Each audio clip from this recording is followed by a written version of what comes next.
É sobre, é sobre isso que eu quero compartilhar com vocês. O propósito de Deus, o dono de tudo e de todos, desde o princípio, foi ter uma relação com a obra criada de suas mãos, o homem, o ser humano, em uma relação paterna. A palavra de Deus começa, e essa é a história de Gênesis a Apocalipse.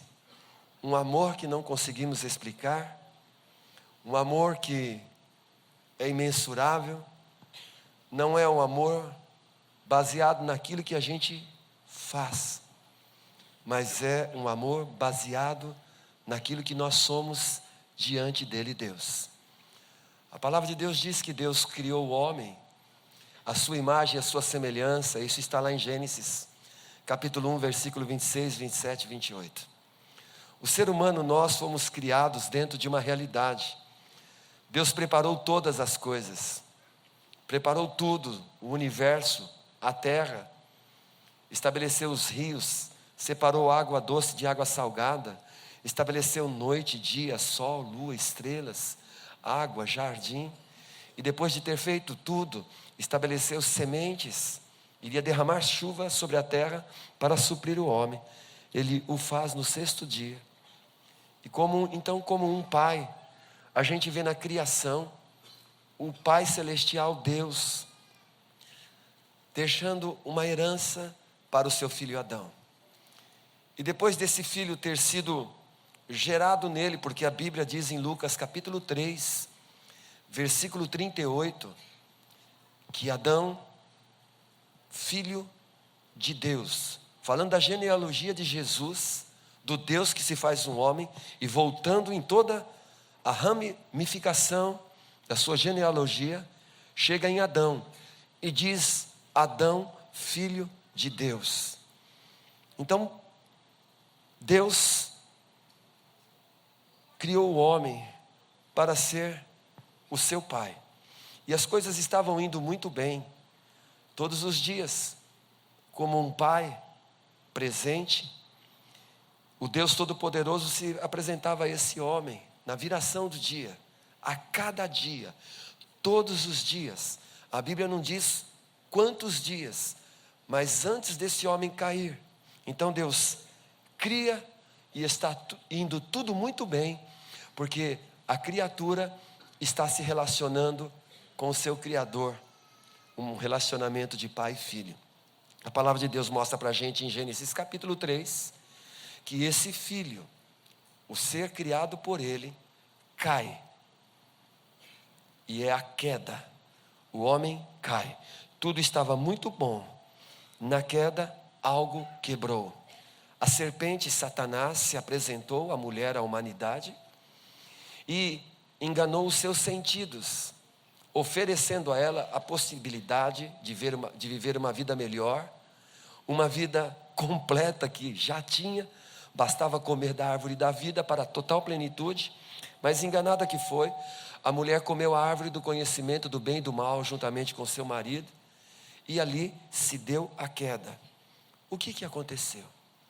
Na queda, o filho, representado por Adão, de quem todos nós viemos, ele perdeu o quê?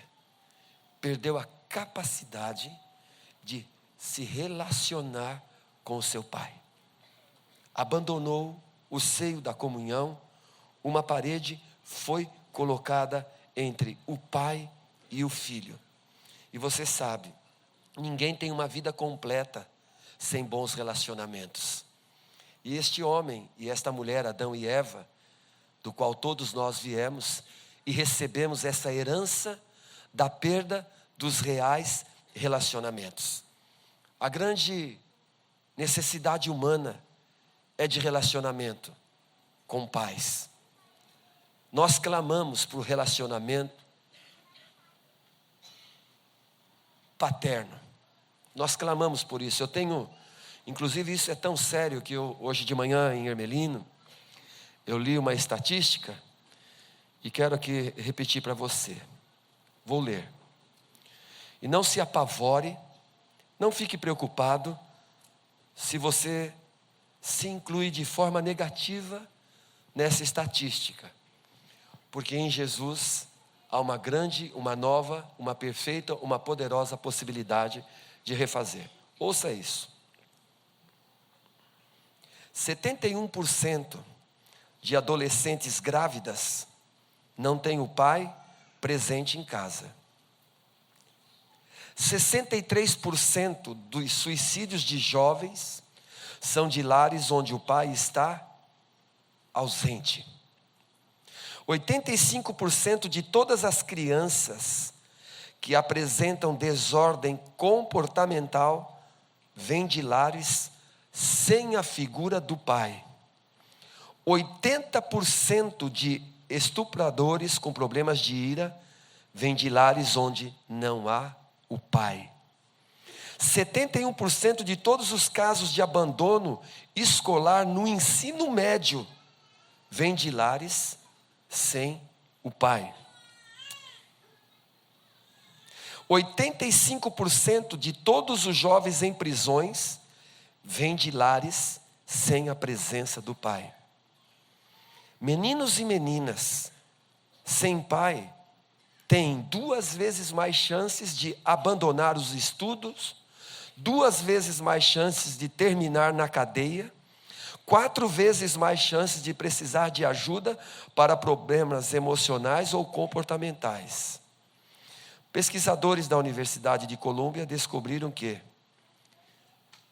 crianças que vivem em lares onde ambos pais e mãe estão presentes, mas que têm um relacionamento pobre com o pai, têm 68% mais chance de fumar, beber, usar drogas, comparado com outros adolescentes que vivem em lares com ambos, pai e mãe. Alguns números aqui para a gente. Então nós percebemos que tudo isso que foi lido aqui foi simplesmente e aconteceu e deu-se início na queda. Em Gênesis 3, na segunda folha da Bíblia, você encontra a queda. Na primeira folha e uma parte da segunda, você vê a criação, na segunda a queda, e dali, por conta da perda da paternidade, todas as questões que vão sendo degringoladas. Você sabe hoje, na maioria de nós, a gente não vem de um lar de pai e mãe. Não temos essa experiência, a grande parte. A gente vem de lares criados por avós, por tios, jogados em lugares como se fôssemos um objeto, e tudo isso por conta da queda e do reflexo da queda do primeiro casal, Adão e Eva. E nessa raiz da queda, e nessa raiz da ausência de uma paternidade natural, porque a primeira referência de amor para a gente, e é por aí que a gente vai se movimentar em toda a história da nossa vida, Deus planejou que fosse através dos pais, e principalmente, ouça isso, e principalmente do homem, do pai, porque o pai é a figura do próprio Deus na vida de um filho. Deus é provedor, todo pai foi chamado para ser um provedor. Deus é uma autoridade, todo pai foi chamado para ser uma autoridade em amor na vida do filho. Deus é cobertura, Deus é proteção, todo pai foi chamado para ser uma cobertura e uma proteção. Mas por conta dessa queda, e à medida que os dias e os tempos foram passando, a família agredida, jovens, crianças, estão aqui hoje e desfrutam do caos, até mesmo muitas vezes de como foi gerado. Deus planejou que filhos fossem gerados em um ambiente de cumplicidade com o próprio Deus. O que Deus planejou? Deus planejou que através do primeiro casal, Adão e Eva, e ele andando com Adão, esse Adão gerasse filhos debaixo de aliança e de amor, de tal forma que os filhos de Adão gerassem filhos da mesma espécie. Que espécie? A espécie de Deus. Deus cuida de Adão, Adão gera filhos e recebe de Deus todo o exemplo, todo o referencial, consequentemente, ao gerar Caim e Abel deveriam ser filhos que, ao serem vistos e gerando filhos, lembrasse a figura amorosa de um Deus de amor. A partir da queda a gente já vê a desgraça em Gênesis capítulo 4, quando um irmão mata o outro irmão por conta da carga espiritual e a incapacidade de se relacionar com o outro. Deus não planejou que filhos fossem abandonados. Deus não planejou que mulheres fossem abandonadas, que maridos fossem abandonados. Deus não planejou que filhos fossem gerados fora do ambiente de proteção divino, onde Deus fosse o centro de todas as coisas. Então, é necessário para nós, para cada ser humano ser restaurado, é necessário consertar a base. E é possível acertar a base. Não importa a história de vida, não importa a história de vida natural que você vem.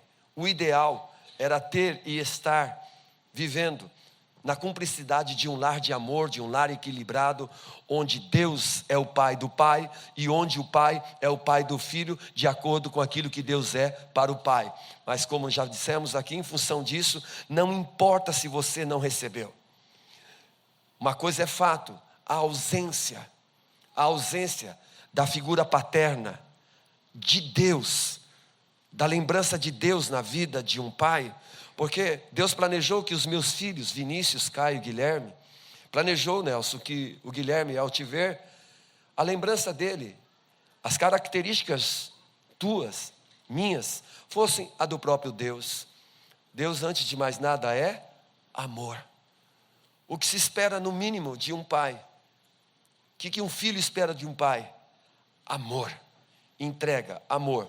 Mas como dissemos, a ausência de Deus na vida da família estabeleceu gerações de filhos que abortou o plano de Deus por um tempo, porque Deus quis que através das famílias, as famílias fossem ampliadas na terra, espalhadas, multiplicadas, gerando filhos à imagem de Deus que vivessem nessa terra. E por conta dessa raiz, dessa semente que foi plantada no coração do homem, Satanás plantou uma semente maligna no coração das famílias. E esse processo de paternidade natural, que seria divina pelo relacionamento com Deus, foi impedido. E a partir de então, o processo de nascimento natural se tornou maligno. Parece duro dizer isso, mas a Bíblia diz em João capítulo 8, que todos nós nascemos filhos do diabo. Por nascimento. Não se trata daquilo que a gente vai se tornar e nem se trata daquilo que a gente faz. Por melhor que possa ser um indivíduo, se ele não teve uma experiência de novo nascimento, por que é necessário o novo nascimento? Por que é necessário incluir-se na morte juntamente com Cristo e na sua ressurreição? Porque o indivíduo, filho do diabo, precisa morrer. E por que é necessário passar pela experiência de ressurreição? Para surgir o Filho de Deus. E é por isso que João capítulo 1, versículo 12 diz que todos que receberam Jesus, deu-lhes o poder de serem feitos filhos de Deus. Então quando o Evangelho chega em nossas vidas, e isso é tão poderoso, é tão glorioso, porque a primeira experiência que nós temos de contato com o Evangelho, Paulo disse em Romanos que ele não se envergonhava, Romanos capítulo 1, ele não se envergonhava do Evangelho, porque é o poder de Deus para salvar todo aquele que crê. Salvar do quê? Prioritariamente, entre tantas coisas, nos salvar de uma paternidade maligna, destruidora, que nos tornou escravos das nossas más emoções. Você percebe claramente que quem não vem de um lar ajustado, que quem não recebeu na figura do pai natural, a imagem de Deus, a expressão de Deus tocando em sua vida, essa pessoa, ao longo da sua história, ela vai desenvolvendo emoções, sentimentos desequilibrados e, consequentemente, as suas ações. Vemos crianças, jovens, adolescentes, homens e mulheres casados, avós, gente que passou pela vida, com marcas profundas de orfandade, órfãos de pais mortos, órfãos de pais que estão vivos e não cumprem o seu papel, órfãos de pais desconhecidos que nunca viram, gerando sentimentos de dor, gerando angústia, a incapacidade de se relacionar em amor com outros. Quem não recebeu essa influência natural, poderosa de um pai que trouxe a lembrança do próprio Deus, tem dificuldades profundas na sua vida de aceitação, da sua identidade, traz como características atitudes violentas. A pessoa se torna violenta, o homem se torna de uma maneira promíscua, o homem vai se tornando promíscuo na vida sexual, a mulher vai se tornando muitas vezes frígida e muitas vezes também promíscua por conta de tudo isso. Homens e mulheres travados que não avançam na sua vida. Por que não avançam? Porque não receberam uma herança saudável. Porque o plano de Deus era o seguinte: cuidava de Adão, discipulava Adão. Adão teria um filho, ele iria cuidar desse filho, ele iria transmitir a vida de Deus a esse filho e tornar a vida do filho mais fácil. Esse foi o plano de Deus, que cada pai, de acordo com as suas gerações, deixasse uma herança para os filhos, e muito mais do que uma herança física, muito mais do que uma herança material, emocional, mas uma herança espiritual, ou seja, a própria vida de Deus transmitida ao filho. E vocês sabem, o pecado entrou no mundo, gerando medo, a Bíblia diz que quando o primeiro casal caiu, diz o texto que aquele casal que se relacionava com seu pai, diz a palavra que eles, ouvindo a voz do pai que passava no jardim, tiveram medo. E a Bíblia diz que no amor não existe medo. Quem não tem a sua paternidade resolvida, vive na esfera do medo. E depois do medo, eles se esconderam.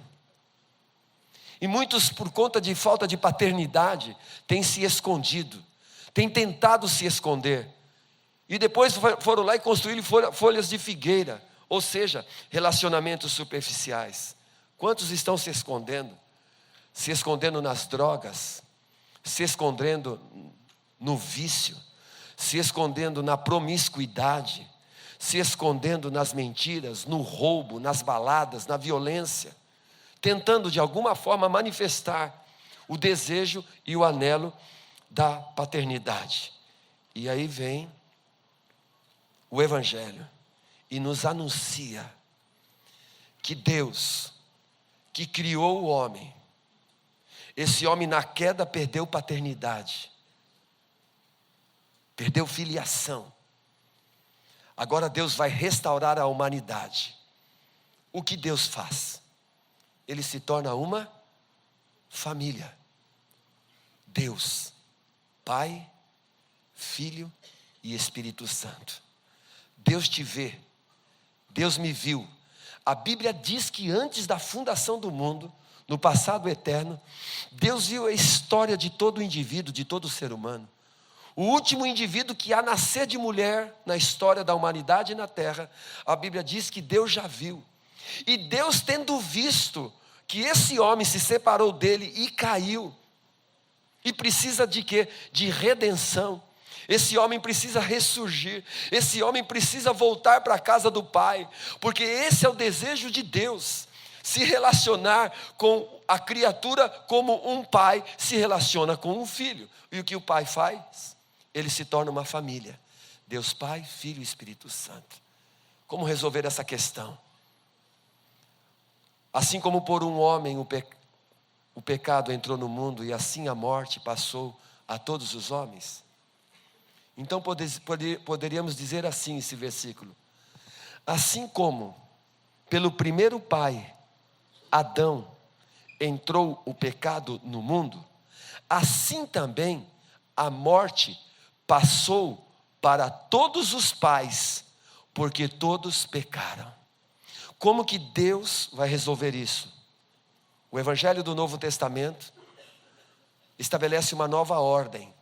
No Velho Testamento, na lei, que era um anúncio, uma figura daquilo que Deus iria realizar na redenção, porque Deus sabia que a lei não ia colocar o filho na linha. A lei, a ordem, o mandamento, a pancada, não ia colocar o filho na linha. O que Deus faz? Ele pega o seu filho, ao dizer-nos que é nosso pai. Eu tenho dito repetidamente, a gente tem conversado muito isso em nossa casa. Se nós não passarmos pela experiência da primeira porta, ou a experiência do primeiro degrau, nós não chegaremos à segunda porta ou ao segundo degrau. Qual é o primeiro degrau ou a primeira porta que poderá abrir todas as possibilidades e as outras portas? É esta: porque Deus amou o mundo de tal maneira que deu o seu filho. Deus se torna uma família. Esse é um dos grandes mistérios da história da humanidade com o seu Criador. Ele vem interferir na vida da humanidade caída, a ele uma pessoa se tornando filho, e esse filho vindo buscar e salvar o que o filho Adão perdeu, e fez com que todos os seres humanos perdessem nesse pai Adão. Ele se torna um filho, e esse filho Jesus, Deus se faz um homem. Esse é um dos grandes mistérios, um dos 7 mistérios da história da humanidade. Deus se fez um homem. Deus esvaziou-se da sua glória e viveu nessa terra. E como um homem, viveu como um filho. Por exemplo, o Evangelho de João apresenta Jesus como o Filho de Deus. O Evangelho de Lucas apresenta Jesus como o Filho do homem. O Evangelho de Marcos apresenta Jesus como servo. E o Evangelho de Mateus apresenta Jesus como rei. No Evangelho de João, que apresenta Jesus como filho, se você estudar, dependendo da versão que você ler lá, e eu sugiro você fazer isso para a gente olhar ali como nós somos importantes, como Deus nos ama, porque é em João que está escrito: porque Deus nos amou de tal maneira que deu seu Filho, para que todo aquele que nele crê não pereça, mas tenha vida eterna. Você pode repetir, por favor, esse texto? Eu falo, você repete? Diga assim: porque o Pai me amou de tal maneira, de uma maneira que eu não consigo explicar, que deu o seu Filho Jesus, para que por meio do Deus Espírito Santo, eu recebesse a capacidade de crer nele e ser salvo. Ser salvo de um falso, de um maldito, de um destruidor. Pai, o diabo. Você em Jesus Cristo, Filho de Deus, está salvo do diabo, está protegido do diabo. Colossenses 1,13 diz que o ministério de Jesus foi: Ele, Jesus, nos transportou do reino das trevas. Olha, é uma questão de reino, da família das trevas, onde o nosso Senhor era o diabo. E como o nosso Senhor, o diabo, que todos nós nascemos, a gente nasceu debaixo de todos esses traumas. Isso é uma coisa tão séria. Eu não sei se você já reparou, parece que tudo que o Pai Celestial nos pede, a gente não gosta. E tudo aquilo que o diabo nos oferece é gostoso. Já percebeu isso? Já percebeu isso ou não? Eu não gosto de ser crente não. Ser crente, se eu for crente eu não posso fazer aquilo que eu gosto. É verdade. Porque tem a ver com a natureza. Por isso que é necessário nascer de novo. Porque quando a gente nasce de novo, a gente gosta de fazer aquilo que o nosso Pai de amor nos pede. A gente tem nojo do pecado não porque mandaram, porque o pecado tem a raiz no diabo e nós não pertencemos mais ao diabo. João 10,10 diz que o diabo veio para matar, destruir e roubar. Na parte B de João 10 diz assim: mas Jesus Cristo veio para trazer vida e vida com abundância. Jesus veio para restaurar o nosso relacionamento com o Pai Celestial. Você pode dizer que maravilha? Que show de bola! Vamos sorrir e cantar debaixo dessa realidade. Como dizia um indivíduo aí durante muitos anos, né? No mundo não se leva a nada, vamos sorrir e cantar. O senhor Silvio Santos que dizia isso e diz isso, né? Então, como Adão, nós recebemos essa transferência espiritual maldita e fomos transferindo para gerações e demos para outro e recebemos. Como Deus resolveu isso? Entregou o seu filho na morte. Eu quero ler e dizer para você aqui. Dá para colocar alguns textos aqui, por gentileza? Por favor, coloca Gálatas 3:26.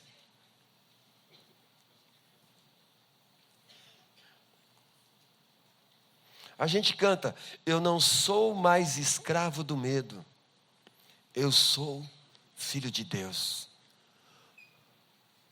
Você pode ler em voz alta o que está escrito em Gálatas 3:26, por gentileza?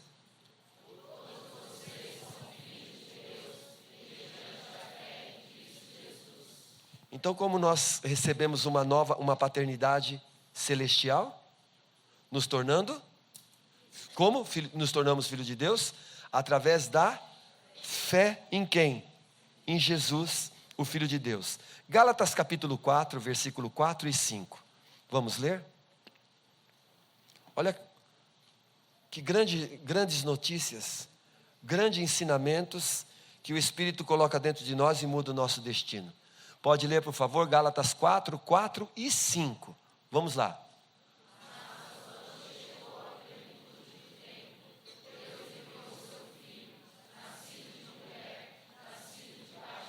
Segura. Olha o esvaziamento do Pai Celestial. Ele entrega o seu filho, não sendo, nunca foi, nunca teve, mas tornando-se em forma de pecado, igual a nós.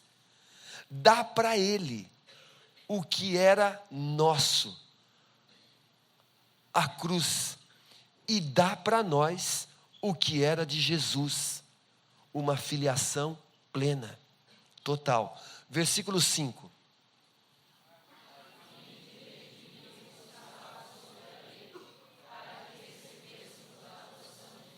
Para que recebêssemos a adoção de filhos. O que é um crente nascido de novo? É alguém que foi adotado. Ah, mas como assim adotado? Como assim? Por exemplo, um filho natural, a gente não escolhe. Ninguém pode escolher o tipo de filho, o tipo de aparência, cor dos olhos, tipo de cabelo. Se a gente fosse escolher um tipo de cabelo, todo mundo ia querer escolher um cabelo para o filho, igual aquele ali penteado, lindo, que eu estava falando com ele, né? Mas a gente não pôde. Mas um filho adotivo, um filho que é adotado, você vai lá em um certo lugar, você vai no lugar da adoção, você vê aquele que foi abandonado, você vê aquele que é órfão, aquele que foi deixado, do jeito que ele está, e você escolhe. Quando Deus nos viu caído, Deus nos viu separados da sua glória. Nós, certamente, não tínhamos as primícias daquilo que, uma ficha, um currículo para ser adotado. Deus olhou assim e falou assim: vai dar trabalho, porque o pecado nos deformou. O pecado nos tornou verdadeiramente monstros. E sabe o que Deus faz? Deus foi lá, vou adotar. Fomos adotados em Jesus Cristo. Fomos adotados. Não fostes vós que me escolhestes, diz o Evangelho. Eu escolhi você. Querido, enquanto o Espírito Santo não colocar essa realidade no coração de um homem, isto é novo nascimento. É pelo poder do Espírito Santo receber a maior, a gloriosa notícia de ser um filho de Deus. E isso só é operado pelo Espírito Santo, porque a notícia de que eu sou filho de Deus, revelada pelo Espírito, não apenas como uma informação, um ensinamento, estabelece a minha identidade. Porque quem não tem identidade não tem destino. Quem não tem identidade não tem destino. Por isso vemos uma sociedade no caos, porque as pessoas sem identidade, sem uma filiação resolvida diante de Deus, e quem não tem destino, qualquer quebrada serve, qualquer aventura serve, qualquer beco serve, qualquer roubada serve. Mas o Evangelho aponta para o fato de que Deus nos amou de tal maneira que deu seu Filho, para que todo aquele que nele crê não pereça. Isso é lindo, gente. Quando nós recebemos Jesus como nosso Senhor e Salvador, ao nos tornarmos filhos de Deus, a nossa eternidade está resolvida. O nosso futuro é o céu, gente. O céu não é a loteria esportiva do pobre. O céu é o que Deus planejou para os seus filhos. Nem olhos viram, nem ouvidos ouviram, nem jamais penetrou em coração humano. Tudo que Deus tem preparado para aqueles que o amam. Nós não temos capacidade de amar a Deus por nós mesmos. Por isso Ele nos fez nascer de novo. E depois de nascer de novo, Ele nos encheu do Espírito Santo, porque Romanos capítulo 5, versículo 5 diz: porque o amor de Deus é derramado em nossos corações pelo Espírito Santo que em nós habita. Amém, amados? Vamos ler mais alguns versículos? Vamos lá. Vamos ver.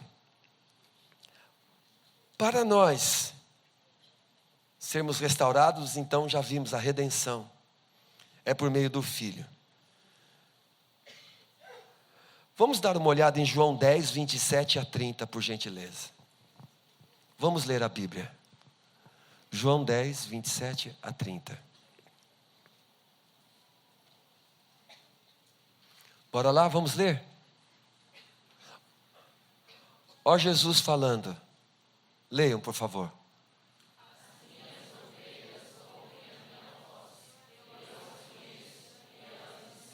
28.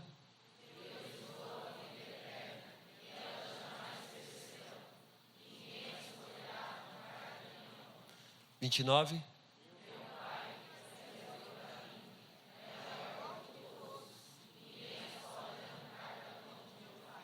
Olha o que Jesus está falando. Jesus está usando uma analogia de ovelha. A gente não é ovelha, a gente é ser humano, mas ele está usando uma analogia de um bom pastor que dá vida pela ovelha. E aqui ele vem dizer, ó, meu Pai. Deus, quando se tornou um homem, na pessoa do Filho, ele viveu uma vida poderosa na terra, porque ele tinha a sua identidade definida. A primeira coisa que ele ouviu depois do seu batismo foi: este é o meu Filho amado em quem eu tenho todo o meu prazer. E eu quero anunciar para você que o Espírito Santo te faça crer, porque esta é a realidade que está à tua disposição. Você é um filho amado em que Deus tem todo o seu prazer.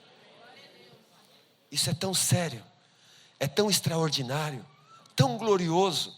Segura esse texto aí, tá bom, Manão? Me lembrei de um outro texto aqui, que diz assim: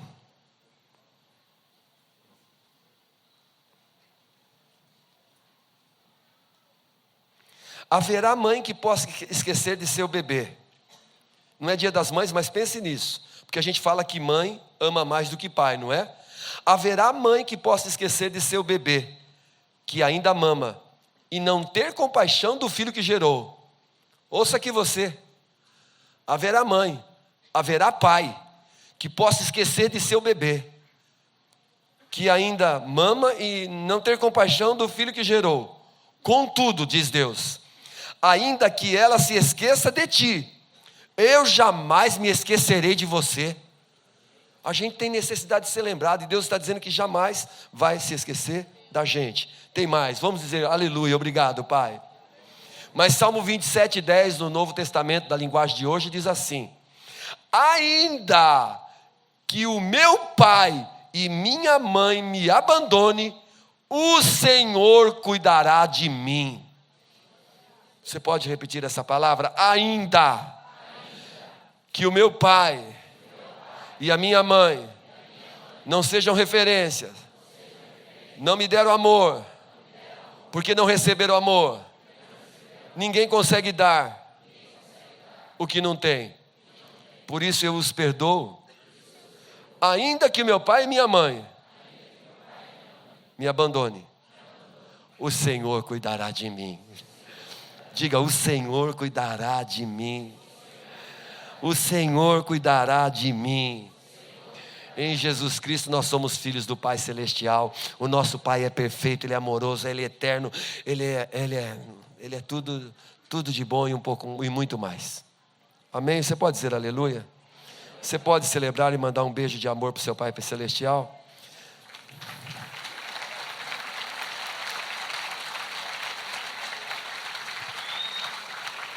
Versículo 30, Lu. Leia isso em voz alta. Eu e o Pai. Como nós encontramos o Pai? Por meio do Filho Jesus.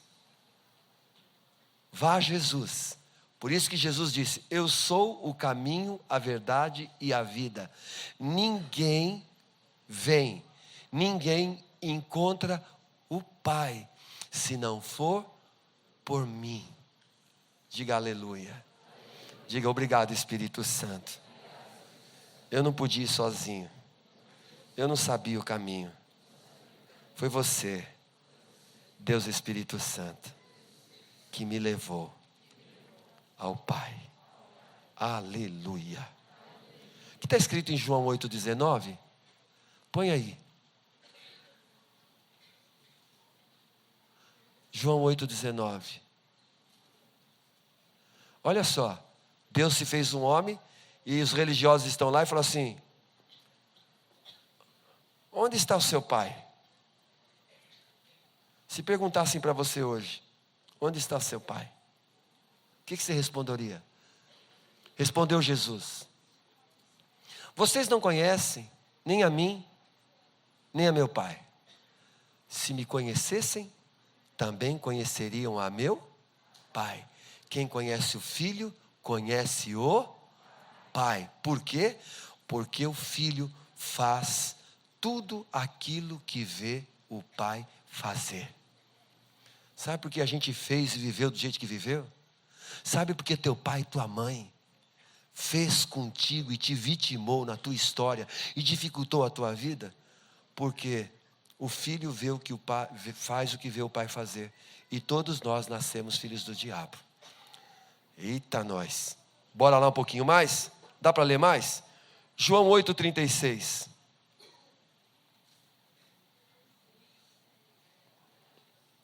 Vamos ler? Por favor.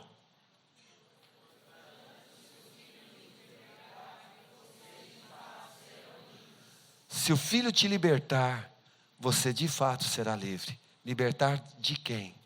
Das mãos daquele pai destruidor. Vamos lá. João 5:20.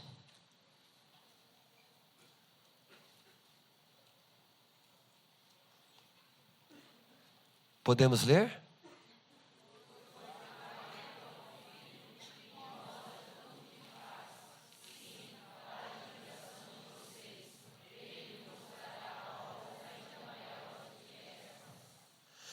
O Pai está falando do Filho Jesus. Preste atenção nisso. Esse versículo é extraordinário.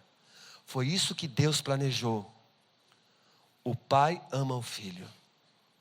E lhe mostra tudo o que faz. Eu não sei o que você viu.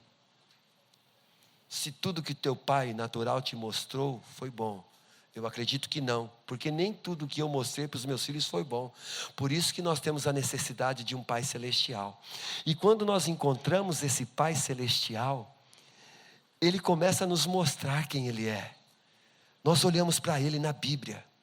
Sim, para a admiração de vocês. Olha, a vida do Pai Celestial em cada um de nós. A vida de Deus se movendo em nós através do Filho Jesus. Não é orgulho não, gente, é um fato. Nos torna pessoas admiráveis. Deus planejou, o Pai Celestial planejou que eu e você, em Jesus, nos tornássemos pessoas admiráveis. Diga assim, admirável.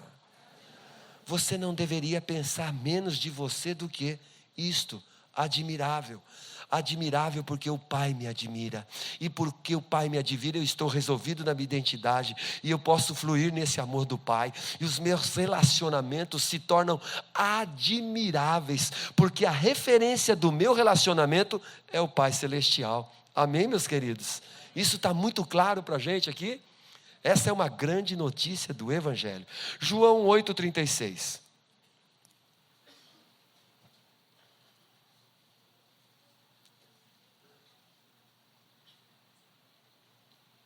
Eu já li? Já li. Perdão. É João 3,16.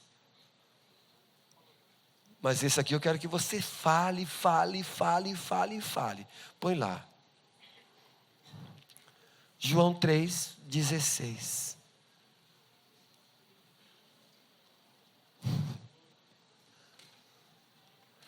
Como que você leria esse texto no pessoal, como nós já fizemos aqui? Leia esse texto no pessoal, no pronome pessoal. Porque o quê?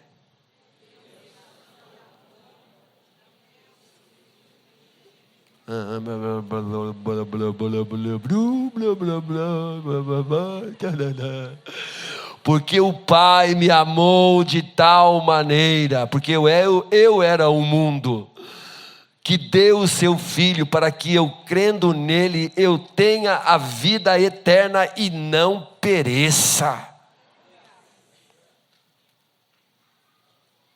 Amém? Amém.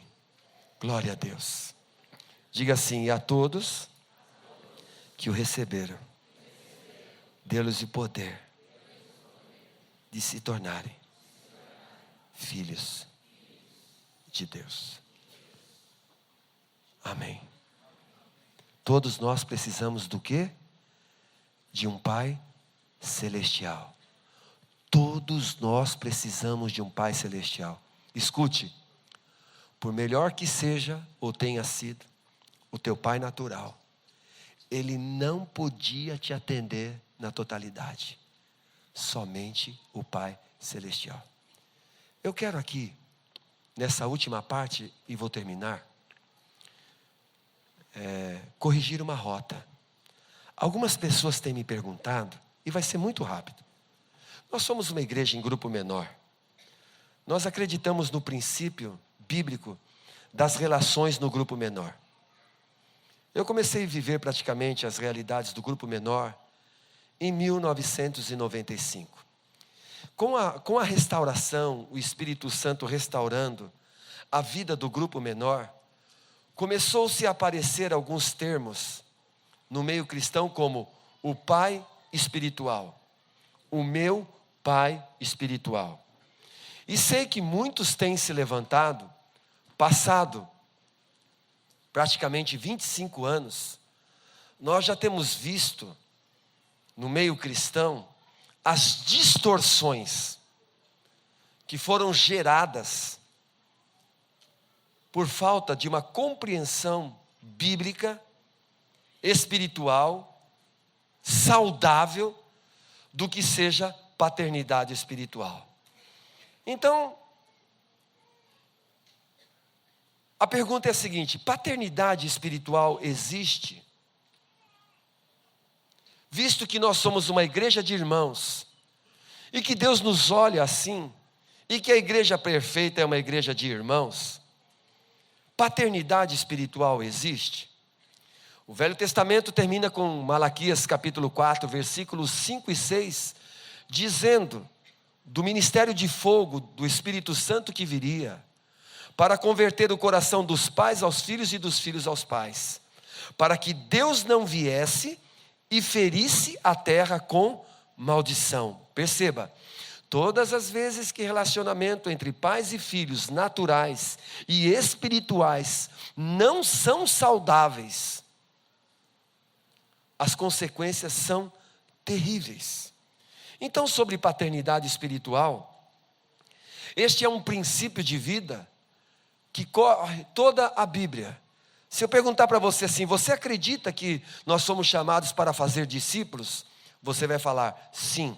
A Bíblia diz em Mateus 28, 20, que nós deveríamos ir pregar o Evangelho e fazer discípulos de todas as nações, batizando e ensinando. O papel de um pai é ensinar.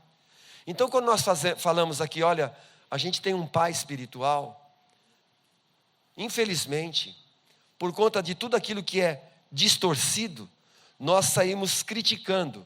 E se não bastasse isto, Satanás pega os princípios legítimos do reino do céu e ele quer distorcer. Por exemplo, já tem gente que não acredita em casamento. Não acredita. De tanta distorção que se estabeleceu no casamento. Tem gente que não acredita na figura de um pai, de tanta distorção que recebeu. Tem pai que desistiu de investir na vida do filho, de tanta distorção que vê na vida do filho. Mas uma coisa é um fato, isso não muda a realidade estabelecida por Deus. Por exemplo, em 2 Reis 2,12, diz que quando Elias ele foi ser arrebatado, ele clamou, meu pai, meu pai. Perdão, Eliseu disse sobre Elias. Obrigado, filho. Elias era pai de Eliseu? Não, não era pai de Eliseu. Mas por que ele disse meu pai, meu pai? Porque Deus aproximou Eliseu de Elias para Elias deixar uma herança profética, um destino para o seu filho espiritual Eliseu. Por exemplo, em 2 Reis 5,13, o rei de Israel ia para a guerra. E ele foi consultar o profeta Eliseu. E ele disse assim, meu pai, devo eu destruí-los? Eliseu não era pai do rei daqueles dias. Mas o profeta exercia uma função de pai. Olha, por exemplo, na cultura oriental, e é extraordinário e legítimo. Na cultura oriental isso é muito forte e respeitado. O filho mais velho, ele tem uma figura de pai, certo? Ele tem uma figura de pai. E é mais ou menos isso que Deus estabeleceu para a igreja. Que aqueles que nasceram antes cumpram a figura de um pai na vida do outro. Mas o problema é que as distorções, os exageros e os absurdos têm manifestado problemas sérios nos relacionamentos da igreja. Por exemplo, na onde já se viu um filho, um crente, que tem uma cobertura, um pai, chama de cobertura, chama de piso, chama do que você quiser, mas que tem ali um relacionamento que foi construído, ele dizer que obedece o pai espiritual e não obedece pai e mãe. Onde já se viu um líder de célula dizer para alguém assim, eu sou teu pai, você tem que fazer o que eu mando. Você tem que me obedecer. Por que você está fazendo isso sem me consultar? Onde nós vemos isto? Deixa eu lhe perguntar, como é que gera um filho? Um filho é gerado entre o quê? Uma intimidade entre um homem e uma mulher. E paternidade espiritual na igreja, que é um fato, ela é gerada através de um processo e relacionamento de amor. O fato de uma pessoa ser um líder de célula e alguém foi inserido naquela célula, não quer dizer que automaticamente aquele indivíduo é um filho e o outro é o pai. Porque relacionamentos são construídos. Construídos. É verdade que um líder de célula, um supervisor, ele deve olhar para os seus irmãos, os seus liderados, inclusive a palavra líder, que era uma coisa extraordinária, que devia soar muito bem no coração da gente, ela soa muito mal no nosso coração, porque para a gente líder, na nossa cabeça, é alguém que manda mais, é alguém que pisa, é alguém que tem mais benefício, porque a gente aprendeu isso, mas só que a liderança de Jesus é o contrário. Na liderança de Jesus é assim, que o líder maior, ele é o menor, que o líder maior é aquele que dá, que o líder maior é aquele que serve à mesa. O líder maior é aquele que não busca os seus próprios interesses, mas busca o interesse do outro. Então, um líder de célula, um supervisor, ele deveria colocar sobre a sua vida a responsabilidade de se conduzir como um pai, como um mentor. Mas ele não deveria cobrar de outros a filiação que ele não trabalhou e que ele não entregou um legado. Isso tem trazido deformidades para a vida da igreja. Mas paternidade espiritual é algo real? Eu acredito que sim. Por exemplo, vamos ler 1 Coríntios capítulo 4. Tinha tantos textos para ler, mas nem precisa ler mais. Não, esse mais um só, 2. E eu termino aqui, se os meus filhos quiserem já ainda assumindo aqui. 1 Coríntios capítulo 4, versículo 14 a 18. Olha o que está escrito na Bíblia. Agora eu estou falando de paternidade espiritual. Eu falei de paternidade natural e como ela foi deformada. Falei da restauração da paternidade divina que nos coloca numa nova possibilidade. E agora eu estou falando de paternidade espiritual, que é um caminho de Deus para nós. Pastor Nadinho, por que será que Deus estabeleceu, sendo o Pai, que houvesse entre nós paternidade espiritual? Porque Deus tem uma intenção, expressar-se na terra através de sua família. E assim como o diabo usa a gente para nos destruir, Deus usa a gente para nos construir. Assim como o diabo usa a gente para nos levar à mentira, Deus usa a gente para nos levar à verdade.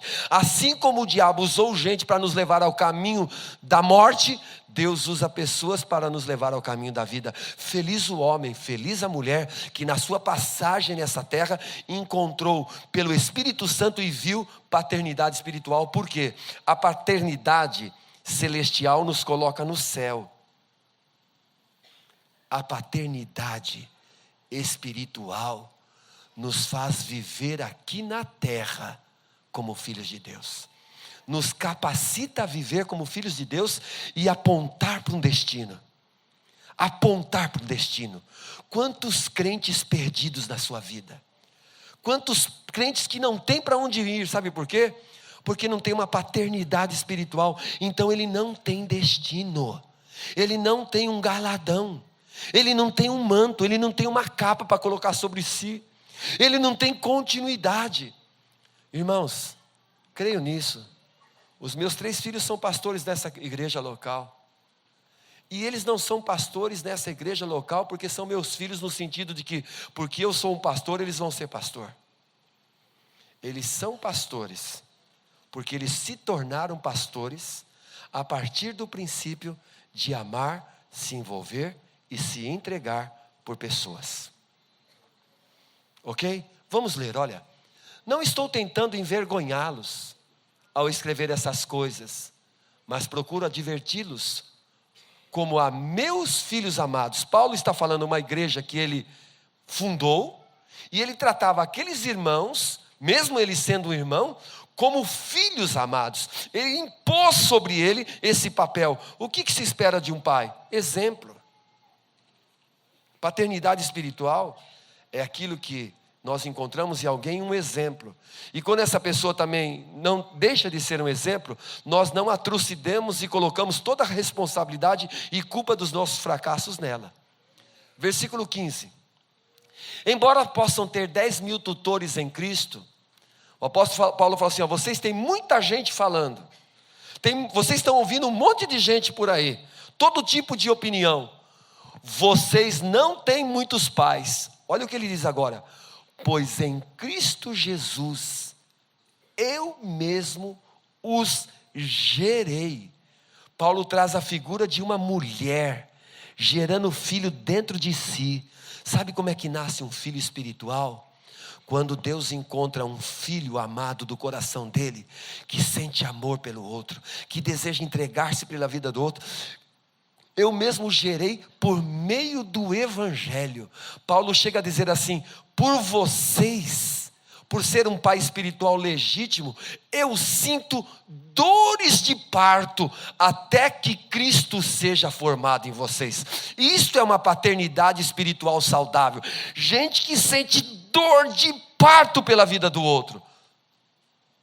Não é gente que usa o outro para os seus próprios interesses e taras emocionais e espirituais, para colocar canga e tornar a vida do outro pesado. Pai é aquele que Deus chamou para tornar a vida do outro mais fácil.